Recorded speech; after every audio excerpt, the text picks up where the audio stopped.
Hey Bales, Pastor Carl here. Thanks so much for joining us for day 4 of our daily dose as we are talking about facing our future with confidence, thriving and surviving even in times of crisis. Have you ever find yourself in a moment where you just feel bad for yourself? Like you put on that shirt that used to fit before COVID and you're like, why does this shirt not fit? Honey, why did you shrink my shirt?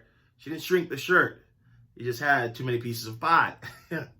But self-pity is an interesting thing. Self-pity can stop us from doing the work. Self-pity can stop us from moving forward. And oftentimes we'll find ourselves in a situation where we rather start to feel bad for ourselves than look confidently towards the future ahead of us. And this wasn't any different for the children of Israel. We've talked about it the last couple of days. Go back and watch the other ones if you haven't. But we see the nation of Israel. We see God's people freed from captivity in Egypt. They are making their way out of Egypt boldly. But then Pharaoh turns on them and he pins them between his army and the Red Sea. And here they stand.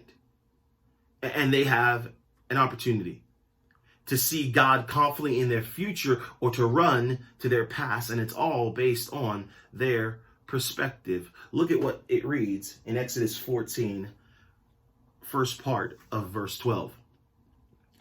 Didn't we say to you, they're speaking to Moses, didn't we say to you in Egypt, leave us alone, let us serve the Egyptians?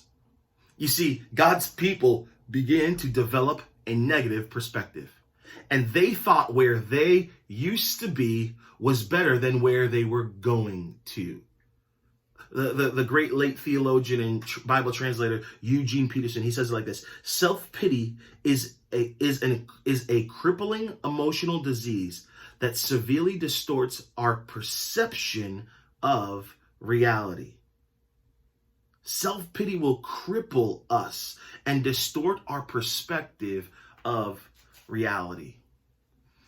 What's your reality today? Is the glass half empty? Is the glass all the way empty? Is the glass broken? Did somebody take your glass? Or are you sitting in a confidence saying, God, today is yours. I am yours. I know you see me. I know you know me. I know you desire good things for me. So I'm going to live in that present reality rather than a distorted past that tells me differently.